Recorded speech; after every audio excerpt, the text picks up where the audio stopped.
لا حول ولا قوة إلا بالله العلي العظيم أعوذ بالله من الشيطان اللعين الرجيم بسم الله الرحمن الرحيم الحمد لله والصلاة والسلام رب اشرح لي صدري ويسر لي أمري واحلل عقدة من لساني يفقهوا قولي أما بعد. عزیزان گرامی، سورہ مومن جس کا دوسرا نام غافر ہے اور سورہ نمبر جو ہے قرآن کے مطابق 40 ہے. آیتوں کی تفسیر آپ کے سامنے پیش کی جا رہی ہے. آج آپ کے سامنے آیت نمبر 47 ہے، جس میں پروردگار متوجہ کر رہا ہے کہ وَإِذْ يَتَحَاجُّونَ فِي النَّارِ فَيَقُولُ الضُّعَفَاءُ لِلَّذِينَ اسْتَكْبَرُوا إِنَّا كُنَّا لَكُمْ تَبَعًا فَهَلْ أَنْتُمْ مَغْنُونَ عَنَّا نَصِيبًا مِنَ النَّارِ. آپ غور کریں کہ یعنی یہاں پر بہت اہم پہلو طرف اشارہ کیا جا رہا ہے کہ دنیا میں تو انسان یعنی مستکبرین کی اطاعت میں زندگی بسر کر رہا ہے، بغیر سوچے سمجھے ہر ایک کی پیروی میں زندگی بسر کر رہا ہے، دنیا پرستی، دنیاوی لالچ اور دنیاوی لذتوں کو پیش نظر رکھتے ہوئے زندگی بسر کر رہا ہے. تو یہاں پر غور طلب بات یہ ہے کہ پروردگار جو ہے متوجہ کر رہا ہے کہ اور اس وقت کو یاد دلاؤ، ہے نا، جب یہ سب جہنم کے اندر جھگڑے کریں گے آپس میں، ہے نا، جب جہنم میں ڈال دیے جائیں گے آل فرعون یا آل فرعون جیسے افراد، یعنی فرعون اور آل فرعون جیسے افراد جہنم میں جب ڈال دیے جائیں گے تو پروردگار کہہ رہا ہے کہ اور کمزور لوگ جو ہوں گے مستکبر لوگوں سے کہیں گے کہ ہم تمہاری پیروی کرنے والے تھے، تو کیا تم جہنم کے کچھ حصے سے بھی ہمیں بچا سکتے ہو اور ہمارے کام آ سکتے ہو. دیکھیے مسئلہ کیا ہے کہ یعنی جب مومن آل فرعون جناب حزقیل نے جو ہے باقاعدہ یعنی توحید پروردگار کا تذکرہ کر دیا اور اس کے بعد جو ہے باقاعدہ یعنی قیامت کا تذکرہ کیا اور عذاب الہی کا تذکرہ کیا اور دوزخ کا بھی تذکرہ کیا اور اس طرف جو ہے متوجہ کیا آل فرعون کو، تو آپ غور کریں کہ آتش جہنم میں، آتش دوزخ میں جو ہے ضعفاء جو ہوں گے مستکبرین سے گفتگو کریں گے. ظاہر سے ضعفاء وہ کون حضرات ہیں؟ ضعفاء وہ حضرات ہیں جن کے پاس مکمل علم نہیں تھا اور علم نہیں رکھتے تھے اور فکری استقلال نہیں تھا، دباؤ ان کے ذہنوں میں تھا، یعنی فکری جو ہے غلامیت پائی جاتی تھی، وہ باقاعدہ غلام فکری طور پہ ہوا کرتے تھے. جیسے فرعون نے سب کو اپنے اختیار میں لے رکھا تھا کہ جو فرعون سوچتا تھا وہ فرعونی سوچتے تھے، یعنی مستکبرین کے پیروکار بن جاتے تھے. جس طرح نمرود تھا تو نمرود کے پیروکار جو حضرات تھے وہ ضعفاء میں شمار کیے جاتے ہیں. یعنی یہ اب آپ غور کریں فکری جو ہے استقلال نہیں تھا، مستقل طور پر فکر جو ہے ان کے پاس نہیں، آزادی، فکری آزادی سے کہتے ہیں وہ نہیں تھی ان کے پاس. تو نتیجے میں کیا تھا کہ آپ غور کریں کہ جناب ابراہیم علیہ السلام کے بارے میں جو نمرود نے کہا وہ بے عین ہی سب نے اطاعت کی ہے اور نتیجہ آپ کے سامنے تھا کہ جناب ابراہیم علیہ السلام کو آگ میں ڈالنا تھا اور اس طرح اعلان کیا نمرود نے کہ فکری آزادی تھی نہیں ان افراد کے درمیان. تو نتیجے میں اس نے کہا کہ ابراہیم کو آگ میں ڈالنا ہے تاکہ ان کو جلا دیا جائے، اور وہ جو ہے اپنے کو خدا کہتا تھا. کون؟ نمرود کہتا تھا اپنے کو خدا، میں خدا ہوں، جو میں کہوں وہ مانو. اب فکری آزادی کہاں رہ گئی ان کے پاس؟ اور پھر جو ہے پیروکار تھے مستکبر کے، وہ مغرور تھا، مستکبر تھا، اپنے کو رب یعنی اپنے کو پروردگار کہہ رہا تھا، اپنے کو خدا بنوا رہا تھا. تو بات فکری آزادی نہیں تھی ان کے پاس.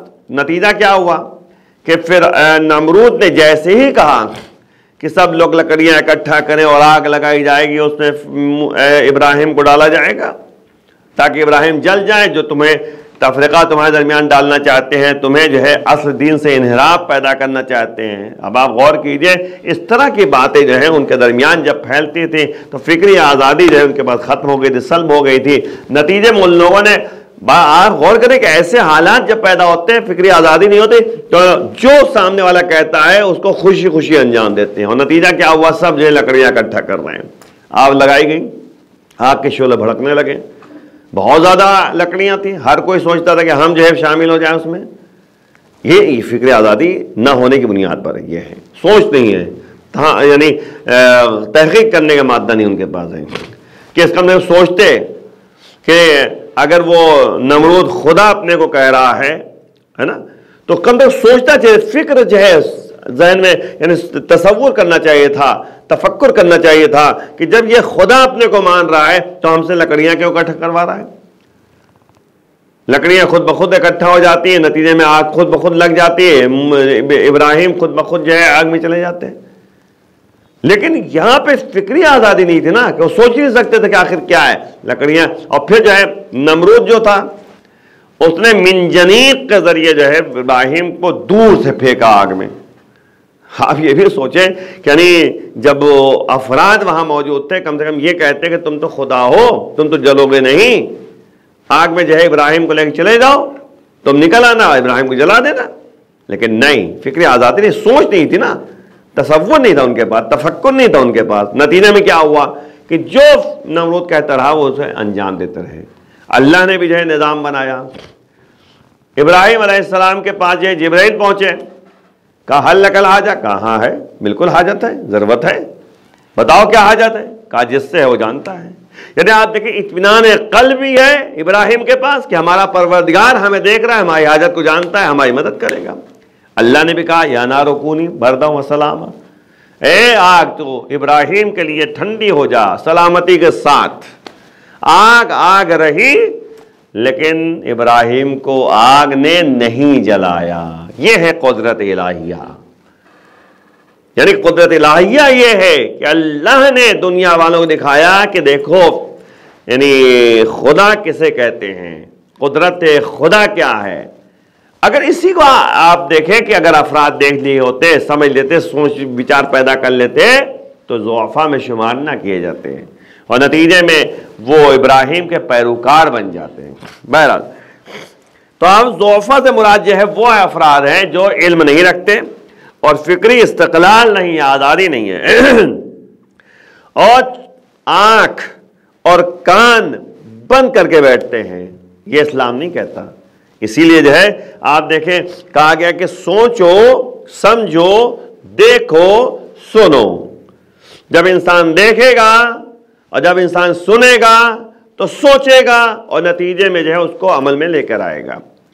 تو اگر جو ہے موسیٰ علیہ السلام کہہ رہے تھے تو انسان کو سوچنا چاہیے، جو سنے وہ سوچے۔ جب وہ کہہ رہے تھے ربی اللہ، میرا پروردگار اللہ ہے، معجزہ دکھا رہے تھے، تو دیکھنے کے بعد بھی جو ہے ان کے اندر فکری آزادی نہیں پیدا ہوئی، اور سوچتے، کم سے کم سوچ بچار کرتے۔ آنکھوں سے دیکھا تھا نا، کان سے سنا تھا نا، تو کم سے کم اس کو لے کر آتے اور مستکبرین کے مقابلے میں کھڑے ہو جاتے۔ لیکن نہیں، یہ مستکبرین کی طرف کھینچتے چلے گئے، بس آنکھ کان بند ہے، بس چلتے چلے گئے۔ یہ اسی طریقے سے نا جیسے گاؤں میں ہوتا نہیں ہے، گاؤں میں پہلے زمانے میں تھا کہ وہ بھیڑ بکریاں جو ہیں اکٹھا ہوتی تھیں، اور ایک جو ہے شخص ہوتا تھا جو چرانے کے لیے لے جاتا تھا، وہ بہت بڑی کہتے ہیں لگی ٹائپ کی ہوتی تھی، جسے پتے وغیرہ توڑنا، بانس ہے نا، وہ تیر بانس کی بسواڑی کی جو ہے لگی ہوتی تھی، اور اس سے جو ہے کہتے پتے توڑ کر جو ہے بکریوں کو کھلایا جاتا تھا۔ تو ایک شخص ہوتا تھا، اور بکریاں جو ہے 50 ہیں، بھیڑ بکریاں کل ملا کے 50 ہیں مثلاً، ہے نا، سب کو اکیلے وہ جو ہے کہتے کہ ہانک رہا ہے۔ اچھا مسئلہ کیا ہے کہ بکریوں کو جو ہے ایک راستہ دکھا دیتا ہے، آگے کہ وہ چلتا ہے، بکریاں پیچھے پیچھے چلتی ہیں، ہے نا، یا ایک بکری جو ہے آگے آگے چل رہی ہے تو جدھر بکری مڑے گی ادھر سب بکریاں مڑ جائیں گی، سب بھیڑ بکریاں مڑ جائیں گی، ہے نا۔ ان کو اس سے مطلب نہیں ہے کہ ادھر راستہ کون صحیح ہے کون غلط ہے، بس ایک مڑی، بس سب جو ہے اس کے پیچھے پیچھے جو ہے چلنا شروع کر دیا، ہے نا۔ تو اب مسئلہ یہ ہے کہ اگر کوئی مثلا مثال طور پر جو راستہ جدھر جانا چاہیے بکریوں کو بھیڑ کو تو وہ راستہ کا چینج کر دے گا، مطلب ادھر جانا تھا ادھر موڑ دے تو ادھر موڑے گا تو سب بکریاں جو ہے سب بھیڑ جو ہے ادھر مڑتی چلی جائیں گی، یہ نہیں دیکھیں گے کہ صحیح راستہ ہے یا غلط۔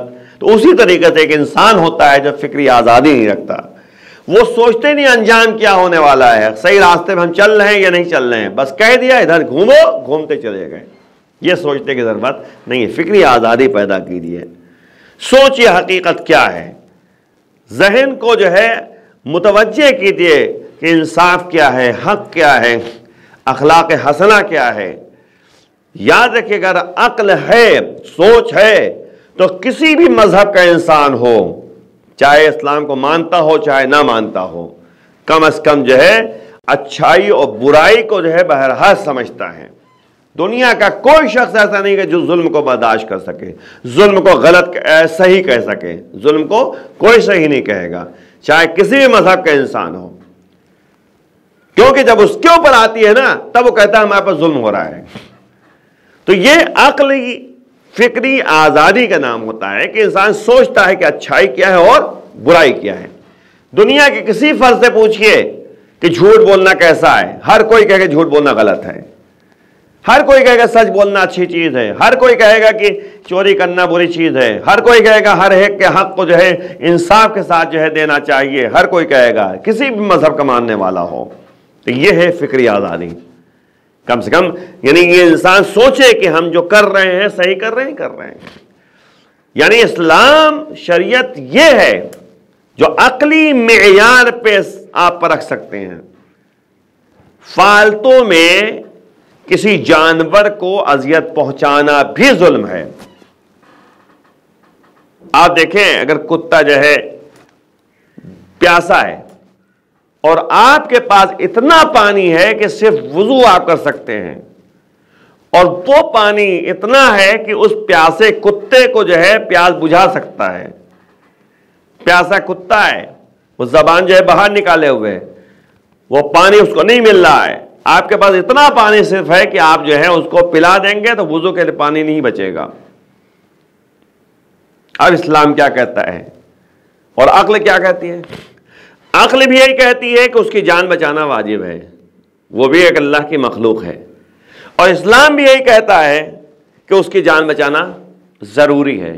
آپ پانی اس کو پلا دیجئے، اس پانی کو آپ پلا دیں گے، اب پانی نہیں بچا، اگر کہیں پانی نہیں مل پا رہا ہے آپ تیمم کر کے نماز پڑھیے۔ یعنی وضو کو منع کر دیا اسلام نے، یہی عقل کا تقاضا ہے کہ جان بچانا ضروری ہے۔ یہ تو جانور کی بات ہوئی، آپ اور آگے بڑھیے، درخت ہے، یعنی یہاں تک کہا گیا کہ درخت کو بلا وجہ اگر اس کی ٹہنیوں کو کاٹ دیا جائے، پتے توڑ دیا جائیں تو یہ بھی ظلم ہے، یہ بھی ظلم ہے۔ یعنی آپ غور کریں کہ یہی عقل کہتی ہے کہ تم جو ہے پتے توڑ کے اس کے ریزہ ریزہ بنا کے تم پھینک رہے ہو، یہ عقل کیا کہتی ہے؟ کہتی ہے فالتو میں کام کر رہے ہو، یہی پتے وہاں رہتے تو شاخیں نکلتی، پھر شاخیں بڑی ہوتی، لکڑیاں بنتی، تم جو ہے توڑ کے پھینک رہے ہو۔ ہاں اگر ضرورت ہے بکریوں کو کھلانا ہے، جانوروں کو کھلانا ہے تو آپ توڑیے، جتنا کھلانا ہے اتنا توڑیے، فالتو میں پھینکیے نہیں۔ اسی لیے جو ہے ہر چیز کو جو ہے عقل کے مطابق جو ہے، اس لیے فکری آزادی کہتے ہیں نا، کہ اچھی اور بری بات کو سمجھنا۔ تو اب وہی مسئلہ ہے کہ بغیر یعنی آنکھ بند کیے ہوئے اور کان بند کیے ہوئے وہ انسان جو ہے بس بھاگتا چلا جاتا ہے نا، مستقبلین کی طرف چلتا چلا جا رہا ہے۔ پیروکار افراد جو ہوتے ہیں وہ بہرحال جو ہے یعنی جو پیروکار ہوں گے ان کے مستقبلین کے ضعفاء ہے نا، کمزور لوگ، یہ لوگ کیا کریں گے؟ روز قیامت جو ہے جب آگ میں ڈالا جائے گا تو آتش دوزخ میں، آتش جہنم میں جو ہے وہ کہتے ہوئے نظر آئیں گے ہم آپ کے پیروکار تھے، ہم آپ کی پیروی کرتے تھے، ہم آپ کا کہنا مانتے تھے، کیا ہمارے لیے عذاب کے کچھ حصے کو آپ برداشت کریں گے، قبول کریں گے، کچھ تخفیف کر سکتے ہیں؟ تو ظاہر سی بات ہے تو یہ دیکھیں گے پیروکار حضرات کہ ان کے رہبران بھی عذاب میں گرفتار ہوں گے، جو جن کے پیچھے بھی چلے تھے نا وہ بھی جو ہے آگ میں ہیں، وہ بھی جہنم میں موجود ہیں۔ عزم دنیا میں ذرا سی مصیبت و مشکلات میں یہ لوگ انہی کی طرف رجوع کرتے تھے. ذرا سے پریشانی ہوئی جا گئے مستکبرین کے پاس. سوچنے کے لیے وہ نہیں کہ محنت کر کے مزدوری کر کے انسان کچھ کما لے اور اس کے بعد اللہ پر بھروسہ کرے کام کو آگے بڑھائے, نہیں, پیچھے. تو اب آپ دیکھیں, بہتر یہ ہے کہ کہا جائے کہ یہ ایک طریقے سے مسخرہ ہے, مذاق اڑانا ہے, ملامت ہے, سرزنش ہے کہ تمہاری وجہ سے میں نے جو ہے پیروی کی تھی, تمہاری وجہ سے میں یہاں تک پہنچا ہوں. کیا کچھ تم جو ہے ہمارے عذاب میں کمی کروا سکتے ہو, ہمارے عذاب کو بٹوارا کر سکتے ہو, ہماری کہتے ہیں مصیبت کو جو ہے تم اپنے اوپر لا سکتے ہو؟ یہ سب جو ہے بہرحال سرزنش ہے, ان کی نسبت ہے تاکہ معلوم ہو جائے کہ یہ سب باتیں حقیقت سے خالی ہیں. یعنی یہ جو مستکبرین تھے جو اپنے کو یعنی ظاہری طور پہ کہتے ہیں میں خدا ہوں, فرعون نے جسے کہا تھا میں رب اعلیٰ ہوں, میں تمہارا یعنی سب سے بڑا پروردگار ہوں. تو اب ظاہر سی بات ہے کہ یہ سب سوچنے کی ضرورت ہے کہ آخر انسان کو کیسے زندگی بسر کرنی ہے. مولا وہی تو کہہ رہے ہیں آئینہ تذہبون, کہاں بھاگے جا رہے ہو, انا تو فکن, کہاں لے جایا جا رہا ہے تمہیں, ٹھہرو سمجھو. قابل توجہ یہ ہے کہ مولا کائنات سے ایک بات نقل ہوئی ہے کہ خطبہ دیتے ہوئے مولا نے خطبے کے کچھ حصے بیان کرتے ہوئے جب وہ توحید الہی کی طرف جو ہے دعوت دیا تھا مولا نے, تو اس کی اطاعت کی طرف بھی جو ہے متوجہ کیا تھا کہ اللہ کی وحدانیت کے بارے میں تذکرہ کر کے توحید پروردگار کا تذکرہ کرتے ہوئے مولا نے جو ہے باقاعدہ اس کی اطاعت کا حکم دیا تھا, بیان کیا تھا. اور پھر یہ آیت نمبر جو ہے 47 جو آپ کے سامنے بیان کیا, وَإِذْ يَتَحَاجُّونَ فِي النَّارِ فَيَقُولُ الضُّعَفَاءُ لِلَّذِينَ اسْتَكْبَرُوا إِنَّا كُنَّا لَكُمْ تَبَعًا فَهَلْ أَنْتُمْ مَغْنُونَ عَنَّا نَصِيبًا مِّنَ النَّارِ. اس آیت کی تلاوت کی انہوں نے کہ اس وقت کو یاد دلاؤ جب یہ سب جہنم کے اندر جھگڑے کریں گے اور کمزور لوگ مستکبرین سے کہیں گے ہیں کہ ہم تمہاری پیروی کرنے والے تھے, تو کیا تم جہنم کے کچھ حصے سے بھی ہمیں بچا سکتے ہو اور ہمارے کام آ سکتے ہو. تو اس آیت کی تلاوت کرنے کے بعد مولا نے کہا کہ کیا تمہیں معلوم ہے استکبار کیا چیز ہے. اب آپ غور کریں کہ مولا کہہ رہے ہیں کہ استکبار کیا چیز پتہ ہے, مستکبرین کتنے کہتے ہیں پتہ ہے. یعنی مولا فرما رہے ہیں کہ استکبار اور مستکبرین جو افراد ہیں جو استکبار اختیار کیے ہوئے ہیں, متکبر مغرور افراد ہیں, وہ ان کی خاصیت یہ ہوتی ہے کہ اللہ کے اطاعت کو ترک کرتے تھے, اللہ کا کہنا نہیں مانتے تھے, جن کی اطاعت کا حکم دیا گیا تھا اس کی اطاعت کو ترک کر دیتے تھے. جس کا کہنا بھائی موسیٰ کا کہنا ماننا چاہیے تھا, نہیں مانے فرعونیوں نے. اللہ کہنا ماننا تھا, نہیں مانا انہوں نے.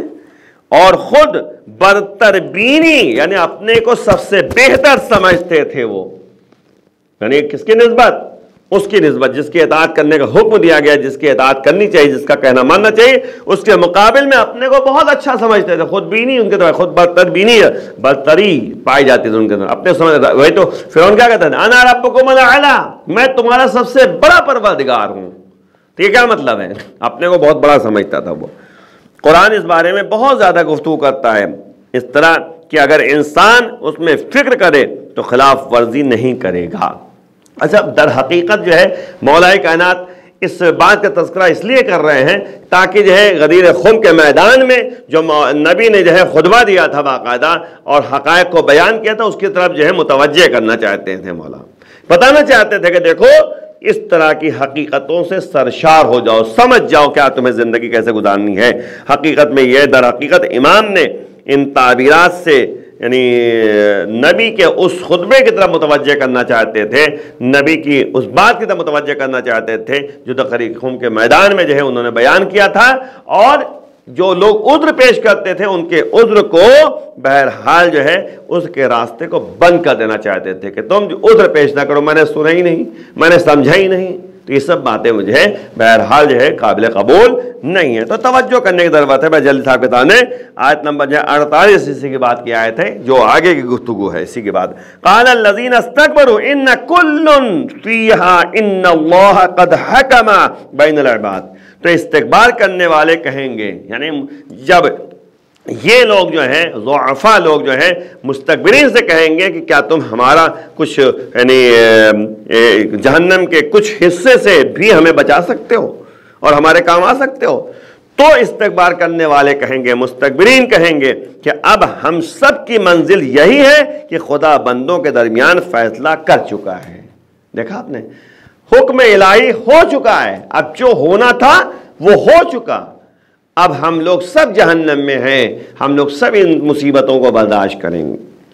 اور اس کے بعد کیا آیت ہے؟ وَقَالَ الَّذِينَ فِي النَّارِ لِخَزَنَةِ جَهَنَّمَ ادْعُوا رَبَّكُمْ يُخَفِّفْ عَنَّا يَوْمًا مِّنَ الْعَذَابِ۔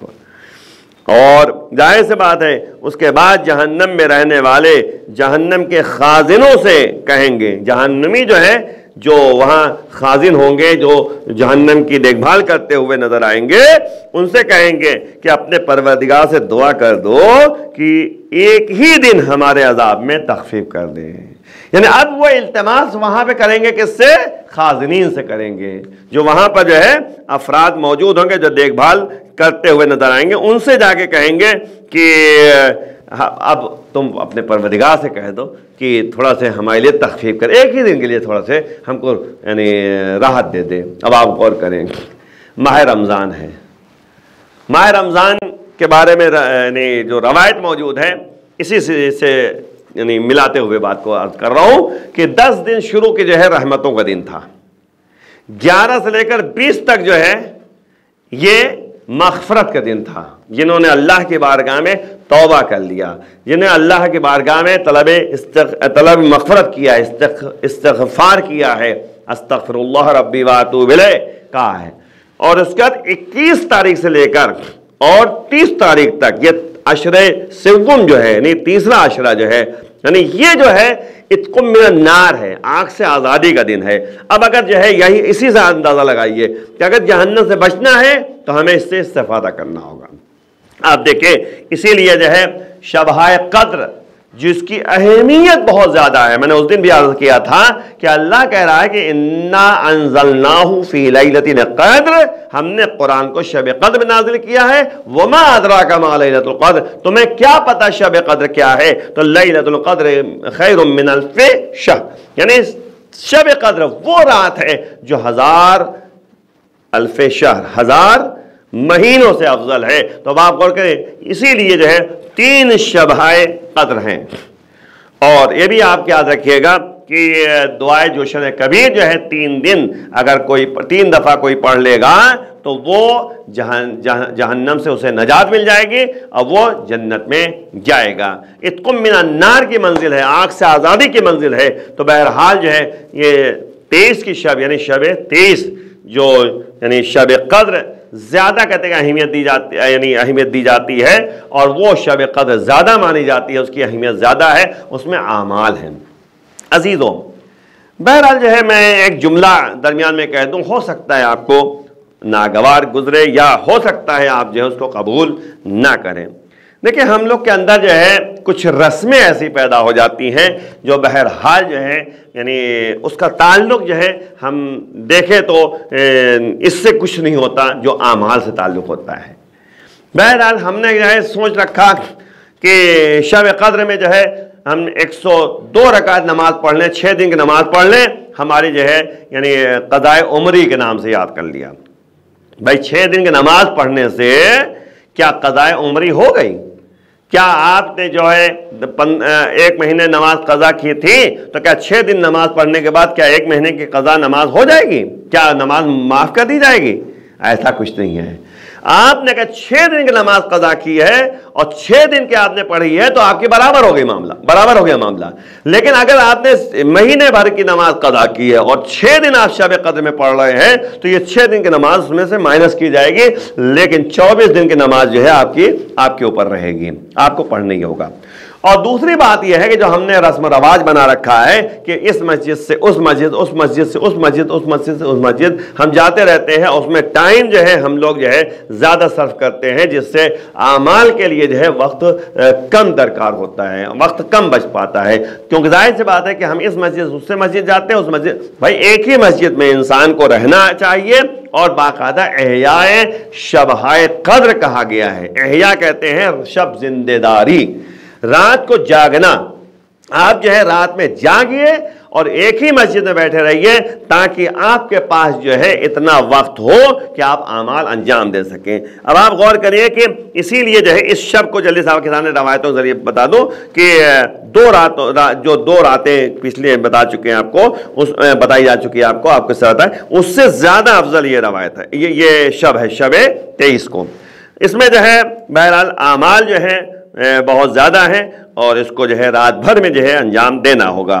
سورہ عنکبوت پڑھنا ہے، سورہ روم پڑھنا ہے نا، اور یہ شم تو امام جعفر صادق اسلامی ارشاد فرماتے ہیں کہ ان من قرأ ہاتین السورتین، جس نے جو ہے اس شب قدر میں دونوں سورہ کو پڑھا، یعنی عنکبوت، سورہ عنکبوت اور سورہ روم کو پڑھا ہے، تو کان من اہل الجنہ، وہ اہل جنت میں سے ہو جائے گا۔ اور پھر جو ہے کہتے ہیں کہ سورہ حامیم دخان پڑھنا ہے، سورہ قدر جو ہے 1000 مرتبہ پڑھنا ہے، انا انزلنا، کم سے کم جو ہے آپ اور نہیں پڑھتے تو کم سے کم تسبیح لے کر جو ہے 10 تسبیحیں آپ پڑھ لیجئے، 1000 مرتبہ انا انزلنا پڑھنا ہے۔ کتنے لوگ پڑھ پاتے ہیں؟ آپ ایک جگہ بیٹھیں گے اور سکون سے اللہ کی بارگاہ میں جو ہے عبادت کریں گے تب ہوگا۔ آپ کو ہر مسجدوں میں پڑھنا ہے، آپ جو ہے اور دنوں میں چلے جائیے، بھائی ماہ رمضان میں اور رات ہے اور شب ہے اور دن، آپ ایک مسجد میں ایک دن پڑھ لیجئے، دوسری مسجد دوسرے دن پڑھ لیجئے، ہے نا، کم سے کم 30 مسجدوں میں آپ پڑھ لیں گے نماز، ہے نا۔ لیکن جو ہے شب قدر میں ایک مسجد کو چوائس کیجئے، آپ کسی مسجد میں جا کر سکون سے بیٹھیے اور وہ مولانا جو اعمال کراتے ہیں اس اعمال میں دھیان دیجئے اور نتیجے میں جو ہے یہ پڑھیے۔ چوتھا عمل یہ ہے کہ اللہم کل ولیک الحجت بن حسن صلوات علیہ وعلی آبائہ، یعنی امام کی سلامتی کے لیے جو ہے آپ بار بار جو ہے یہ دعا پڑھیے جو آپ پڑھتے رہتے ہیں۔ اس کے بعد دعائیں ہیں، اللہم امدد لی فی عمری، یہ سب دعائیں ہیں، باقاعدہ دعاؤں کے سلسلہ ہے، اس کو پڑھیے اور یاد رکھیے اللہم ارزقنی حج بیتک الحرام فی عامی ھذا وفی کل عام۔ آپ یہ دعا کم پڑھتے ہیں، بس یا علی یا عظیم یا غفور یا رحیم، یہ دعا جو ہے عام طور پہ ہم لوگ پڑھ لیتے ہیں، لیکن دعائیں جو ہیں بہت زیادہ ہیں۔ اللہم ارزقنی حج بیتک الحرام فی عامی ھذا وفی کل عام، پوری دعا ہے کہ پروردگار اس مہینے میں، اس سال اور ہر سال جو ہے ہمیں حج کی توفیق عنایت فرما۔ تو اب آپ دیکھیں اس طرح سے دعا مانگنے کے لیے طریقہ بیان کیے گئے ہیں۔ یہ سب جو ہے دعاؤں کے سلسلہ ہے۔ اور اس کے بعد جو ہے یعنی ایک غسل ہے جو آخر شب میں ہے، یعنی سحر کے وقت جو ہے آپ غسل کریں، مستحبی غسل ہے، اور یعنی رات بھر جاگنا ہے، امام حسین السلام کی زیارت پڑھنی ہے، اور 100 رکعت نماز وارد ہے، 2 رکعت کر کے 100 رکعت نماز پڑھنی ہے، مستحب ہے۔ لیکن علماء نے جو ہے تھوڑا سے 100 کو جو ہے 102 کر دیا تاکہ 6 دن کی نماز جو ہے انسان کی جو قضا نماز ہے وہ بھی ادا ہو جائے اور رات میں جو ہے عبادت کا ایک سلسلہ بھی قائم رہے۔ ورنہ آپ دیکھیے مین ہے کہ 100 رکعت نماز 2 رکعت کر کے پڑھنی ہے، مستحب نماز ہے، 50 مرتبہ 2 رکعت کر کے پڑھنی ہے۔ لیکن یہ 102 رکعت جو ہے نماز قضا کے عنوان سے پڑھ دی جاتی ہے تاکہ جو ہے ثواب میں آپ شامل ہو جائیے، اور ثواب کے ساتھ ساتھ آپ کے 6 دن کی نماز جو ہے مائنس ہو جائے آپ کی زندگی سے جو آپ نے نہیں پڑھی ہے۔